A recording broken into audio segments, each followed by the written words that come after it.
Bonjour et bienvenue à la Semaine du Talent.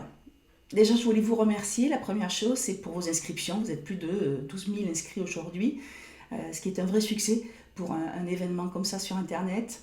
Le deuxième point, pour vos partages. Vous avez tous relayé cette information et je trouve ça très sympa.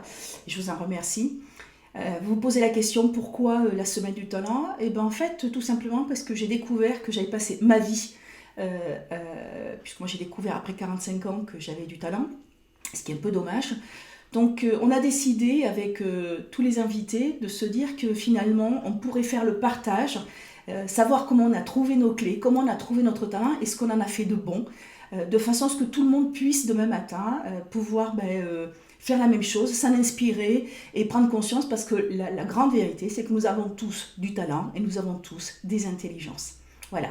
Alors les intelligences, je vais vous expliquer tout à l'heure comment vous allez pouvoir les tester et trouver les outils qui vont vous permettre de mieux appréhender certaines problématiques, puisqu'en fait l'intelligence ne sert qu'à une chose, c'est à résoudre des problèmes. Il y a une grande différence entre l'instruction et les intelligences. Ce sont deux choses différentes. Donc nous sommes tous pourvus d'intelligence et tous pourvus de talent.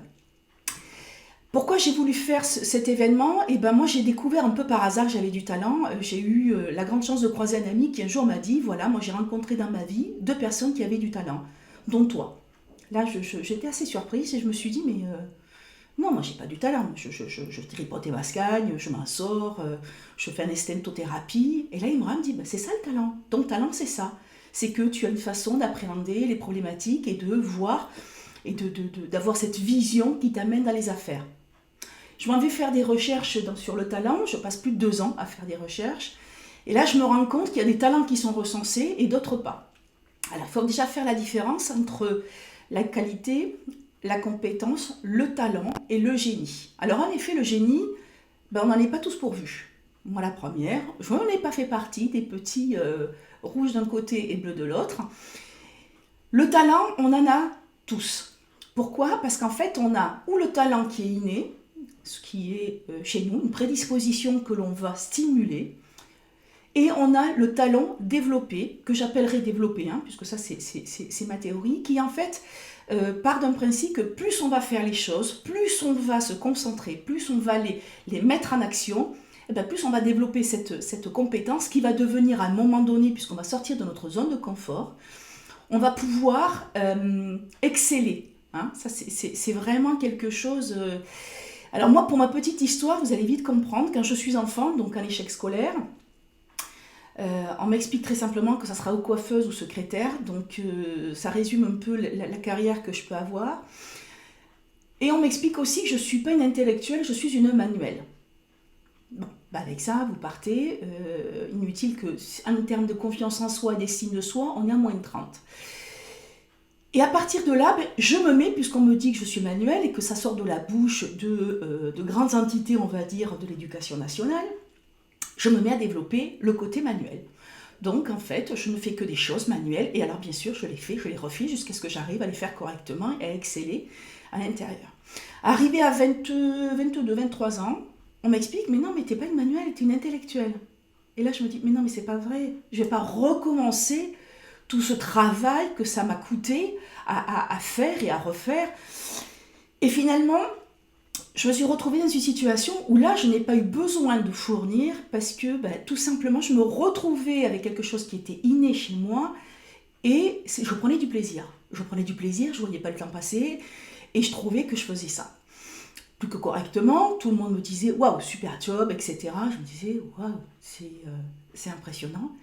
Et là, on développe le syndrome de l'usurpateur, parce qu'on voit les autres à côté qui, pour faire la même mission, les mêmes tâches, eux peinent, au même titre que moi, je peinais il y a quelques années pour se dire « Bon, il faut que j'y arrive, il faut que je fournisse du travail », du côté manuel. eh ben, eux fournissaient du travail côté intellectuel, alors que moi, j'étais dans l'aisance au total. Pour moi, c'était les doigts dans le nez, tout se passait bien. Et là, je me disais, la vie est injuste, je prends la place de qui?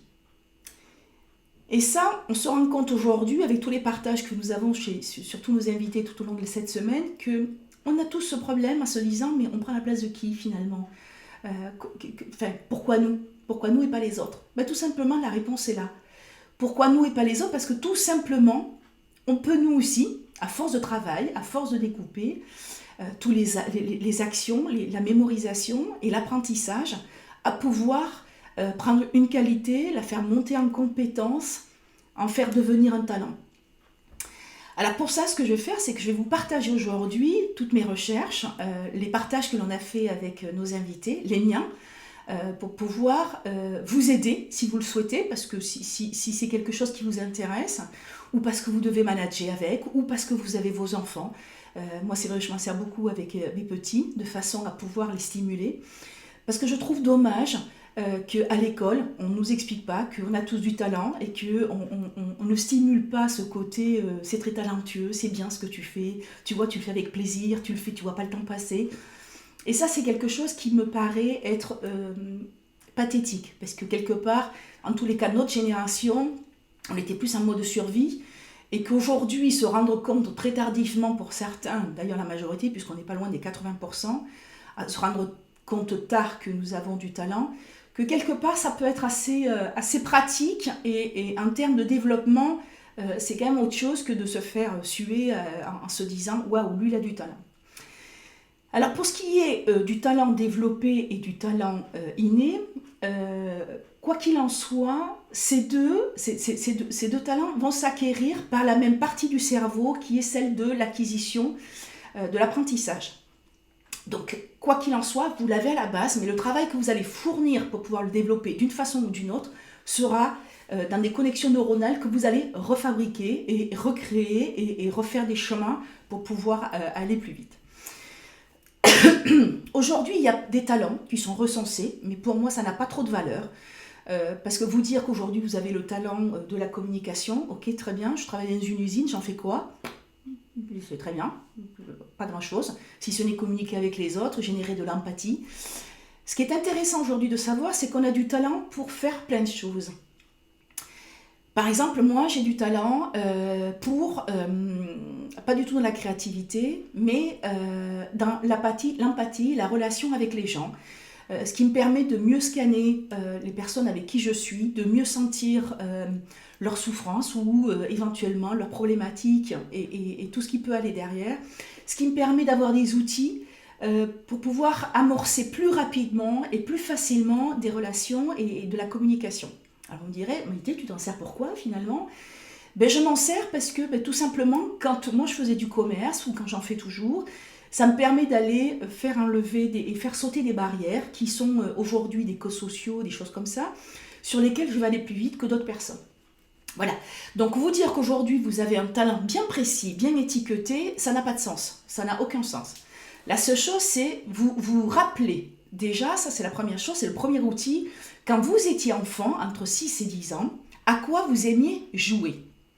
Alors là, vous allez essayer de vous rappeler, mais aussi demander à votre famille, à vos parents, vos frères et sœurs, vos tantes, vos oncles, et leur dire, voilà, qu'est-ce que j'aimais faire?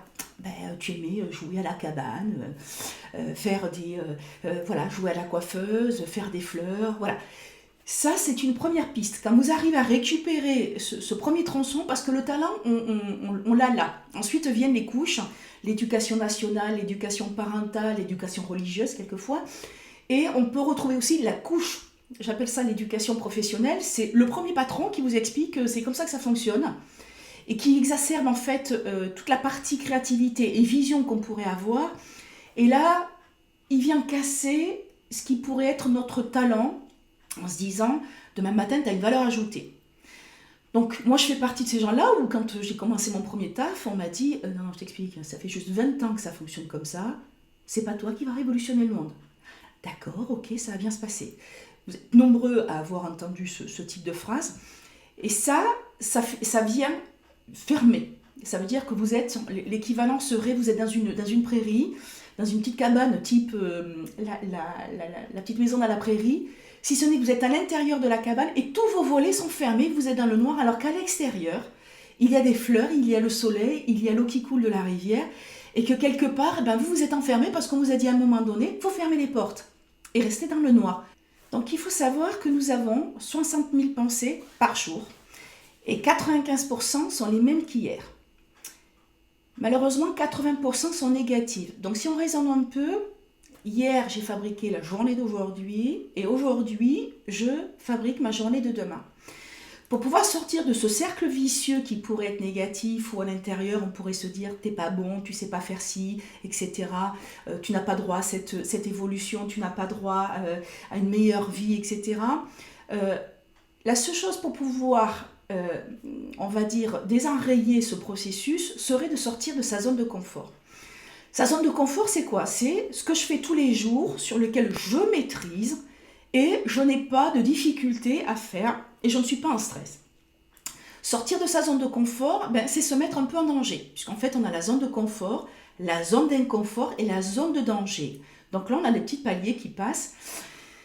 Et pour pouvoir rentrer dans un apprentissage, quel qu'il soit, on est obligé de sortir de sa zone de confort. Pourquoi? Parce qu'en fait, on va refaire des connexions neuronales au niveau de notre cerveau qui vont permettre en fait de faire des nouveaux chemins. Alors pourquoi? Tout simplement parce que le cerveau, à un moment donné, il sait qu'il n'arrive pas à gérer. Donc, lui, par sécurité, il se dit, si tu ne me laisses plus passer par là, je vais recréer un petit chemin. Donc, quelque part, rentrer dans une phase d'apprentissage ou aller chercher, c'est de la difficulté. Mais la difficulté est nécessaire et obligatoire pour faire de l'apprentissage et enclencher des changements en soi.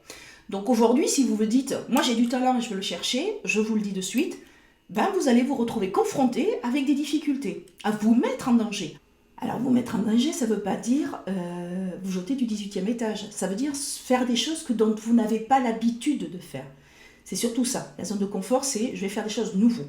En fait, en faisant des choses nouvelles chaque jour, si vous faites à peu près 20% de choses nouvelles dans votre... Donc ça veut dire déjeuner plus à l'habitude, vous changez des habitudes en fait. Finalement, vous habillez plus de la même façon, vous maquillez plus à la même heure, vous n'allez pas vous coucher à la même heure. Ça veut dire là, vous allez sortir de votre zone de confort et vous allez vous mettre en fait dans un état d'esprit qui est d'ouverture et sur lesquels vous allez vous dire, bon ok, c'est super, je fais des trucs nouveaux, c'est pas la fin du monde. Et petit à petit, vous allez pouvoir sortir de cet enfermement qui est la zone de confort que tout le monde a, que le choix soit clair, si ce n'est que nous avons des degrés différents de zone de confort.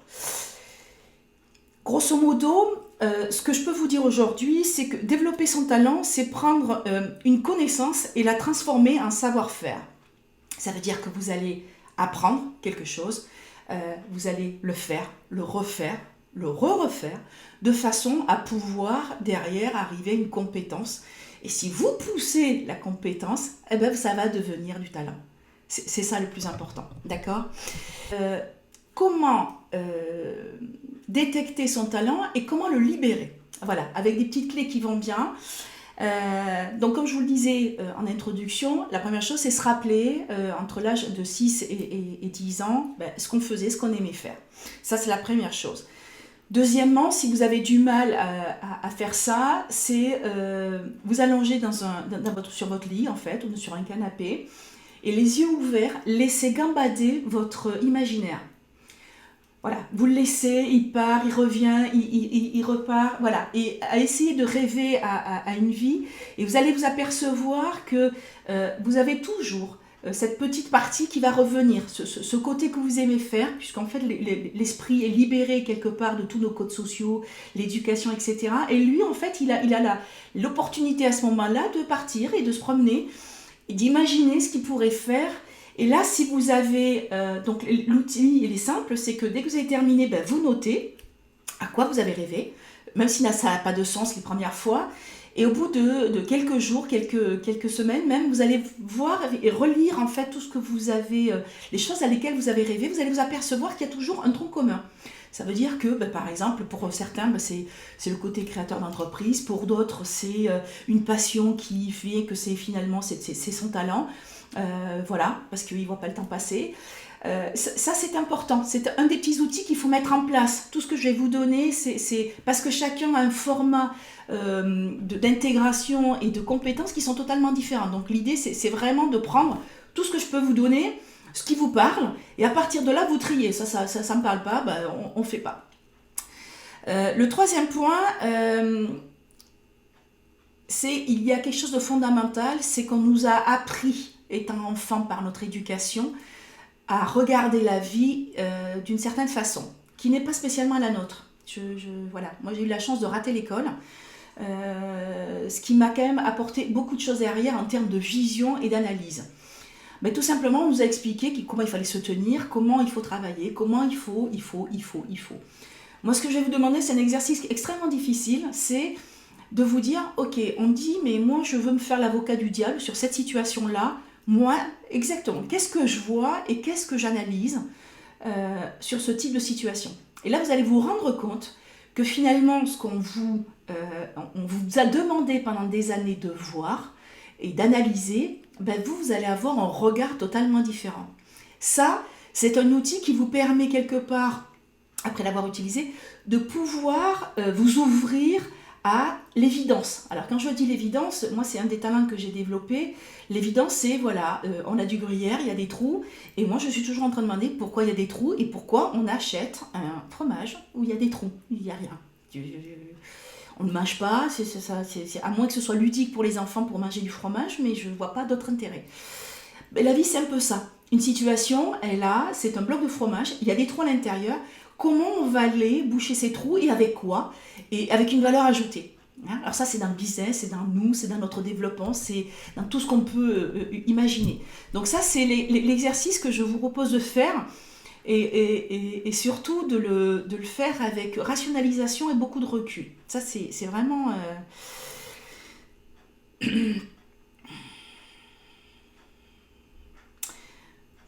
L'autre des outils, c'est si vous aviez une baguette magique, qu'est-ce que vous feriez? À part aller vous prélasser au bord de la plage. Bon, ça c'est fait, on va dire que c'est terminé. Mais vous, dans votre imaginaire, quel serait... voilà. Et là, vous allez vous rendre compte que par rapport à la petite liste que vous faites tous les soirs en vous notant les petits machins, vous allez vous rendre compte qu'il y a un tronc commun. Il y a quelque chose qui, à un moment donné, fait que. Notez. Toujours pareil, vous notez parce que quand vous allez rassembler toutes les pièces de votre puzzle, et vous allez vous dire, bon ok, je sais faire ça j'aime bien, ça j'adore, ça j'aime pas. Finalement, je trouvais ça sympa, mais finalement, je n'aime pas. Vous allez pouvoir descendre un entonnoir et vous faire une règle 3, ça veut dire que ça c'est la partie que j'aime bien, moyen et pas du tout. Et là, vous allez finir par redécouper tout ce qui vous va bien. Tout ce qui est important pour l'être humain, c'est qu'on a beaucoup de difficultés à gérer l'inconnu. Et ça, on en a parlé tout à l'heure avec la zone de confort, mais c'est très important. Pourquoi? Parce que là, vous allez commencer à vous connaître et à aller vers l'inconnu. Ça veut dire que je m'en vais vers l'extérieur pour aller voir ce que je suis capable de faire et ce que j'aime faire, mais en même temps, je rentre pour aller voir ce que je sais faire et comment je vais l'exploiter vers l'extérieur de nouveau. Donc, on est bien d'accord?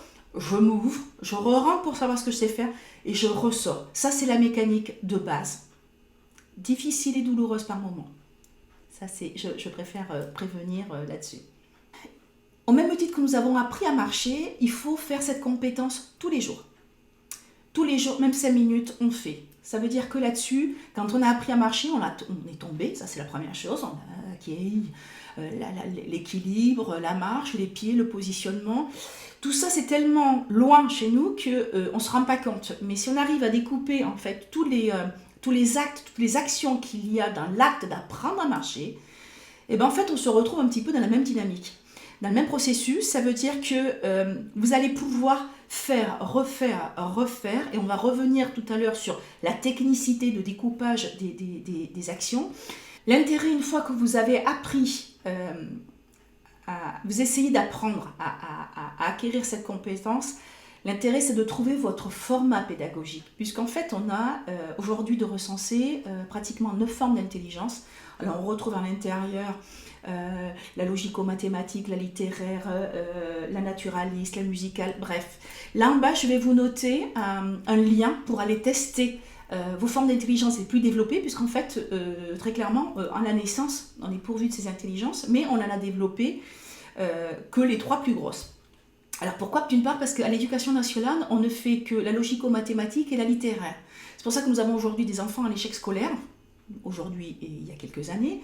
Pourquoi? Parce qu'en fait, si leur intelligence la plus dominante ne convient pas, ne matche pas avec celles qui sont données, et bien cette personne-là, ce gamin-là se retrouve en échec parce qu'il ne comprend pas. Il ne comprend pas ce qu'on attend de lui, il ne comprend pas les outils. Lui, il a ses propres outils parce qu'il prend en fait des intelligences qui fait fléchir pour aller trouver des solutions.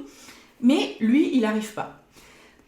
Donc aujourd'hui, par rapport à ce lien que vous avez là, allez tester vos intelligences, c'est gratuit. Hein, on a numérisé ce test.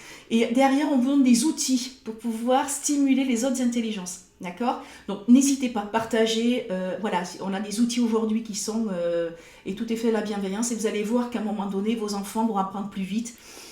Et vous aussi, vous devez apprendre plus vite. Parce qu'en fait, quelqu'un qui n'apprend pas, est une personne âgée qui ne raisonne plus. Ça veut dire qu'il a appris, il a acquis, mais il ne s'en sert plus. Alors que l'apprentissage reste toujours en permanence quelque chose qui éveille notre cerveau et qui permet de refaire des reconnexions neuronales et qui permet de pouvoir vieillir plus facilement et plus longtemps et non pas dans l'oubli. Et ça, c'est important de faire fonctionner.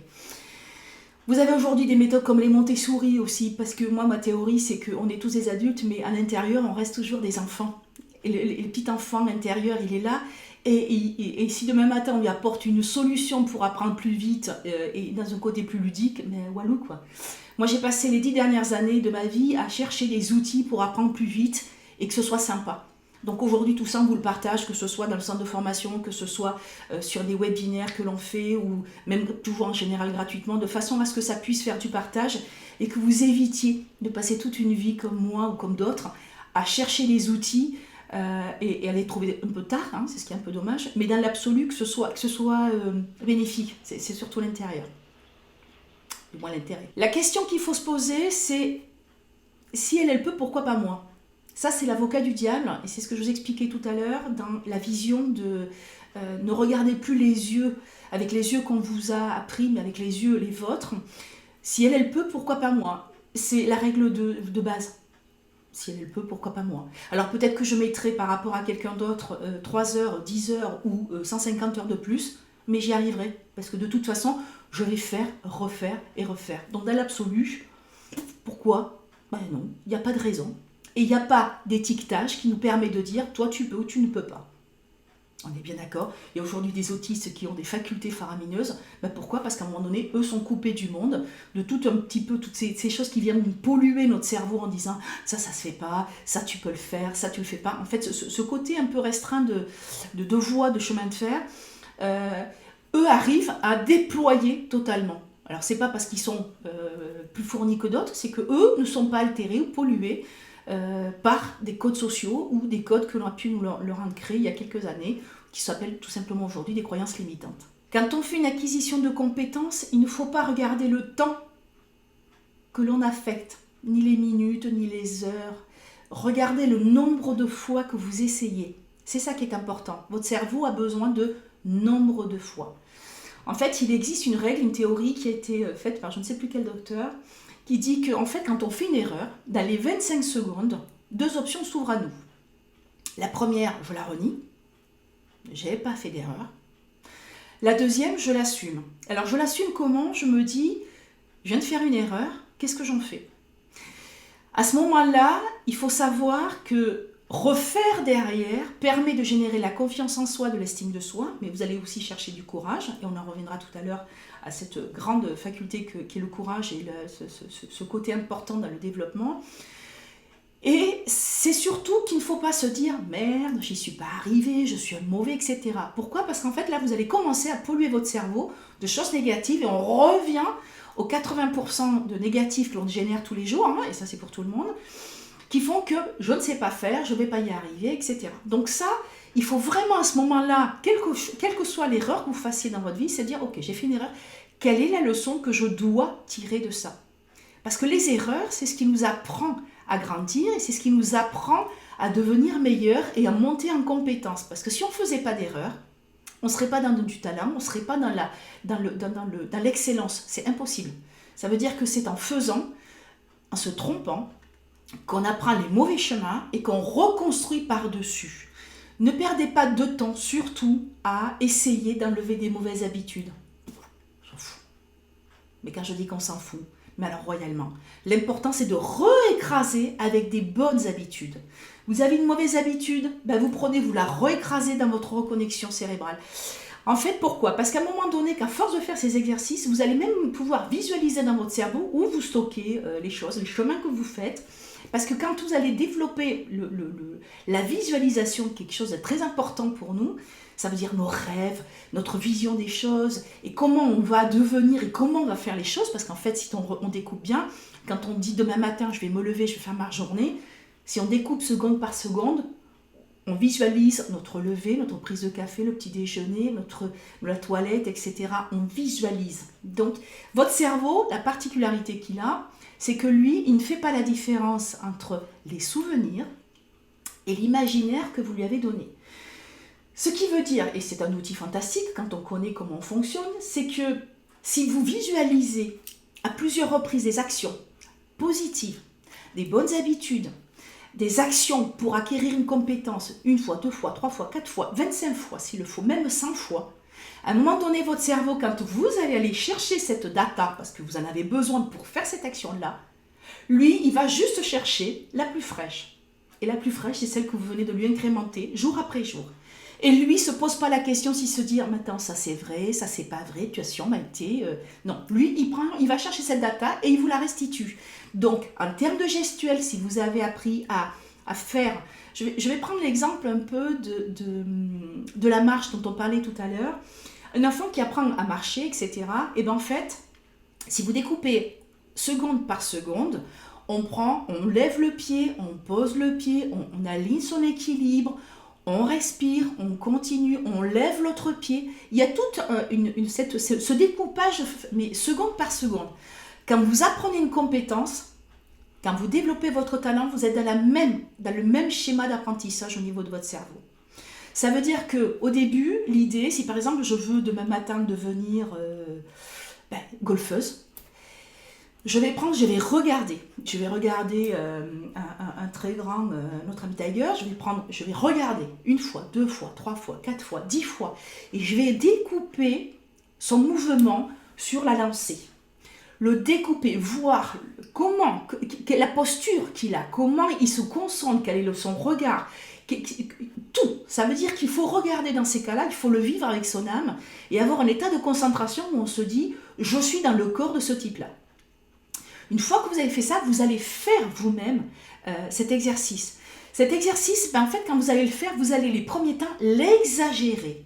Pourquoi? Parce qu'en fait, en l'exagérant, vous allez ralentir et pouvoir mieux faire le découpage seconde par seconde. Ça, c'est quelque chose de primordial dans la phase d'apprentissage. On exagère et on le fait lentement, 1 fois, 2 fois. Une fois que vous avez réussi à le faire correctement dans la totalité du mouvement, là, vous allez réduire votre espace vital.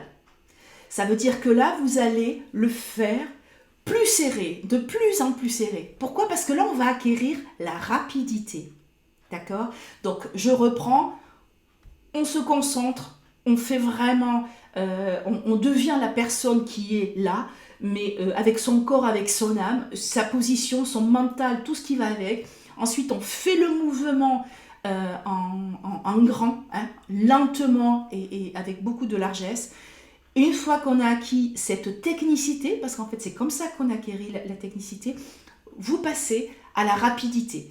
Et une fois que vous êtes à la rapidité, c'est là où ça devient de la compétence et du talent, parce qu'en fait, à force de faire dans un espace restreint, vous allez acquérir le coup de main. Ma petite comme un son qui va faire...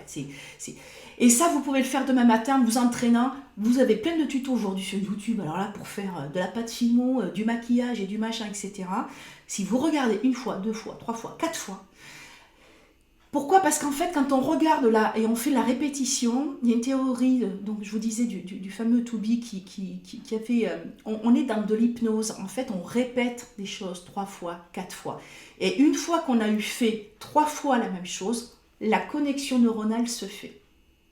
Ça, c'est obligatoire. Alors pour ça, je vais vous faire un petit exercice qui va bien. Vous allez vite comprendre comment ça fonctionne au niveau de notre cerveau.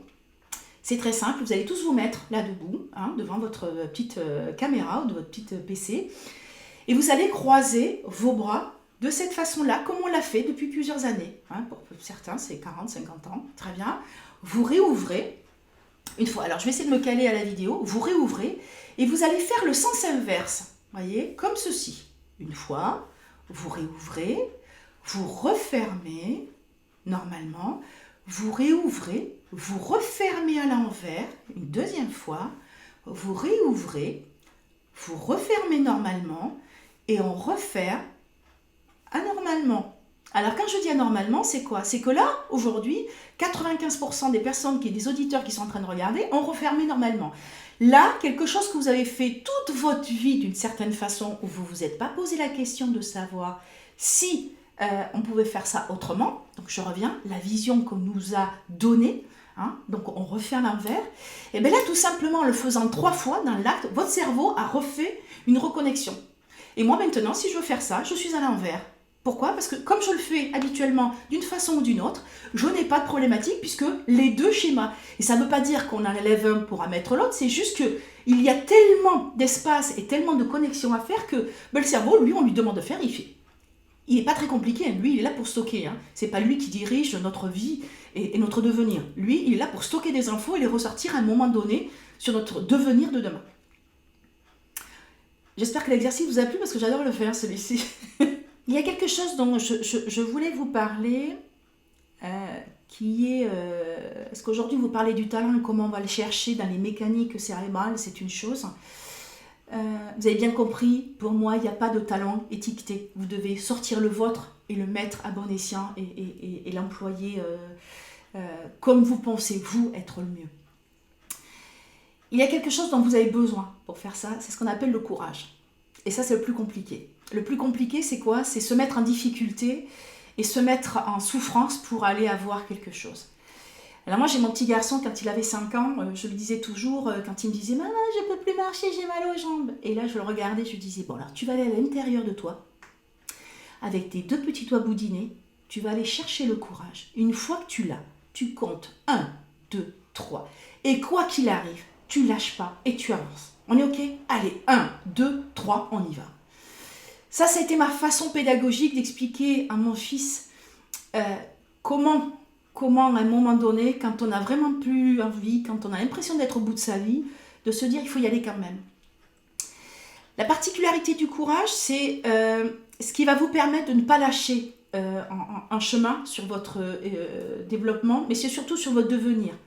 Parce qu'en fait, la seule chose que l'on sait, c'est que c'est l'essence même du moteur pour y aller. Donc ça, c'est quelque chose que je veux partager avec vous, parce qu'on me dit toujours « t'es courageuse », et moi je regarde les gens, je dis « c'est pas du courage, ça. Moi, du courage, c'est quand on va se faire tuer à la guerre et qu'on sait qu'on ne reviendra pas. Ça, c'est du courage, ça veut dire quelque part, c'est quoi qu'il arrive, on y va. » Et je me suis rendu compte avec les années ce que l'extérieur voulait dire, parce qu'il y a toujours ce que nous, on ressent, ce que l'on vit, et malheureusement, par habitude, on a l'impression que tout le monde vit la même chose. Alors que ça concerne la timidité, ça concerne tout un tas de choses. Hein, où on se dit, non, c'est marqué sur mon front, mais absolument pas. Hein. Les gens n'en ont rien à cirer de ce que vous pensez. Et eux aussi ont leur souffrance. Donc il faut juste à un moment donné redimensionner le monde et se dire que même si on est timide, même si on est en souffrance, ben, l'extérieur ne le voit pas. Parce qu'il y a juste notre corps qui fait qu'entre notre nous intérieur et l'extérieur, eh ben, il y a quand même beaucoup de filtres qui font que ça ne se voit pas. Donc quelquefois, il faut aussi savoir se dire... tu sais quoi, ça, la timidité, finalement, ça sert à rien, ça ne fait juste que polluer ma vie. On va arrêter. Voilà, un bon coup, je vais y aller. Et pour ça, il faut du courage. Pour aller chercher du talent, il faut du courage. Pour pouvoir changer de vie, il faut du courage. Pour aller réussir dans ce qu'on veut entreprendre, il faut du courage. Parce que c'est pas le tout d'avoir des idées, c'est pas tout de se dire, super, j'y vais, j'ai tout ce qu'il faut. Ben non, ce qu'il faut, c'est à un moment donné, 1, 2, 3, on y va. Ce 1, 2, 3, on y va, il a une particularité, c'est qu'il faut lui donner, il faut le nourrir. Donc il nous faut un leitmotiv. Ce leitmotiv, c'est quoi? C'est, voilà, je veux faire ça parce que je veux que mes enfants soient fiers de moi. Je veux faire ça parce que je veux avoir derrière une promotion. Je veux faire ça parce que quelque part, j'ai envie de changer de vie. La vie que j'ai aujourd'hui, je m'aperçois que je suis en inconfort de vie et je veux améliorer ma qualité de vie. Je veux faire ça parce qu'à un moment donné, je veux moi aussi être fière de ce que je suis et de ce que je vais faire. Bref, pour tout un tas de raisons, eh ben, on va mettre en face une photo. Alors cette photo, elle est visualisée, encore une fois. C'est vos enfants, c'est votre promotion, c'est de l'argent, c'est une réussite. C'est tout ce que vous voulez, mais cette photo, il faut la stocker sur la mémoire qui fait que, à tout moment, quand vous commencez à vous dire « Non, là, ça me saoule », hop. Moi, j'appelle ça la clause de sauvegarde. Ça veut dire que c'est votre intérêt qui est sauvegardé. La clause de sauvegarde, pour moi, c'est quand j'invoque cette clause, c'est quand je fréquente des gens qui viennent me polluer, quand c'est des gens qui sont à se dire toujours je suis voilà, perpétuellement ils sont dans les emmerdes et ils font rien pour s'en sortir. Par contre, eux viennent déverser leurs emmerdes dans votre assiette et c'est gentil, mais bon, on peut aider les gens, mais il faut qu'il y ait cette dynamique. Moi, j'invoque cette clause de sauvegarde dans plusieurs domaines, mais notamment quand à un moment donné on n'a pas envie, on se dit bon là j'ai pas envie de faire ça, il faut se dire hop, cette photo quand elle arrive, il faut se dire pourquoi? Parce qu'on va mémoriser dans notre cerveau cette photo avec je n'ai pas le choix. Cette photo, je n'ai pas le choix, il faut que j'y aille. Il faut à un moment donné qu'on puisse dire cette photo, go. Et si vous arrivez au fur et à mesure à faire cette contraction entre cette photo, il faut vraiment que j'y aille, et cette photo, c'est go, ça veut dire que votre cerveau, à un moment donné, il va faire une contraction. Et cette contraction, ça va être photo, clause de sauvegarde. Non, mais là, il faut y aller. Je verrai pourquoi après, mais là, pour le moment, j'y vais. J'espère que cette clé, ça, c'est celle que moi, j'utilise. Ça veut dire que quand je suis au bout de ma vie, mais vraiment au bout de ma vie, je me dis, bon, allez, ok, j'y vais. Feu. Ça, c'est important de vous mettre des choses comme ça, des repères qui sont à un moment donné des boosts pour vous et qui permettent, parce que c'est toujours plus facile de se dire, bon, ok, si je ne le fais pas aujourd'hui, je le ferai demain. Et si j'y arrive pas, finalement, ça fait juste 30 ans que je vis comme ça, je ne vois pas pourquoi je changerais maintenant. Sauf que là, ça tourne en boucle. 60 000 pensées par jour, on y repart, les pensées négatives. Et en fait, vous allez continuer à cultiver ce côté où vous n'allez pas pouvoir sortir et pas pouvoir enclencher ces fameux changements. Et quelque part, pouvoir vous donner cette fierté où vous n'êtes pas venu sur cette terre pour avoir un compte Facebook, pour avoir du travail, payer des impôts et élever vos enfants comme vous pouvez. Je pense qu'il est important de savoir aujourd'hui qu'avec tous les moyens qu'il y a, on puisse élever nos enfants autrement. Moi, je remercie mes parents m'avoir donné ce qu'ils m'ont donné, mais je crois qu'aujourd'hui, avec les moyens de communication que nous avons, nous pouvons tellement plus leur donner, qu'ils ne perdent pas autant de temps à chercher ce que nous avons aujourd'hui à portée de main. Et moi, je vois tous ces outils que je suis en train de vous partager, je les ai utilisés dans le management, ça m'a permis de pouvoir mieux coacher les gens, alors peut-être un peu dans un format atypique, mais en attendant, ça a marché. Moi, j'ai aujourd'hui plein de gens qui me disent, mais c'est génial parce qu'à tes côtés, j'ai appris. Mais moi, j'ai appris d'eux et j'ai réutilisé les outils qu'ils me donnaient pour pouvoir mieux les encadrer, mieux leur apprendre ce qu'ils devaient apprendre et mieux évoluer dans la vie. Parce qu'en fait, moi toute seule, je n'ai aucune valeur. C'est ce que nous donnent les autres qui permet de pouvoir s'en servir de reflet et de repartir avec. Voilà, j'espère que vous avez passé un délicieux moment, que tous ces outils que je vous ai partagés, je vous invite à retrouver Michel Saran qui dès mardi soir va partager avec lui son évolution du talent. Nous avons tous les invités, Caroline Delcourt, Yannick Alain, on a Marc Leval, on a Béatrice Charlas, on a Marc Mainviel, on a tout un tas de gens qui ont pris le temps pendant 3/4 d'heure pour venir partager avec eux comment ils ont découvert et comment ils ont pu mettre à bon escient leur talent. Et surtout, moi c'est ce que je trouve sympa, ils ont partagé des trucs intimes et ça je trouve que ça n'a pas de prix, et je leur en remercie parce que ça a été un travail et pour moi en tous les cas un vrai délice d'échange et de plaisir. Donc je vous retrouve pour les interviews toute la semaine, ça c'est pour la clôture se fera samedi. N'hésitez pas, si vous avez des questions, vous allez sur mon Facebook, Maïté Quintana, vous posez toutes les petites questions, vous allez recevoir un questionnaire pour savoir si vous avez aimé, quel est le talent que vous avez pu trouver, ce que ça a pu vous apporter. Si ça vous a rien apporté, vous le dites aussi, parce qu'il n'y a pas de raison. On est là pour que ce soit constructif. Dans l'idée, si ça a été quelque chose de positif pour vous tous, on refera cet événement tous les trimestres. avec d'autres invités qui vont venir partager leurs clés et leur expérience. En tous les cas, je vous remercie et je vous souhaite à tous une très très bonne soirée. À très bientôt.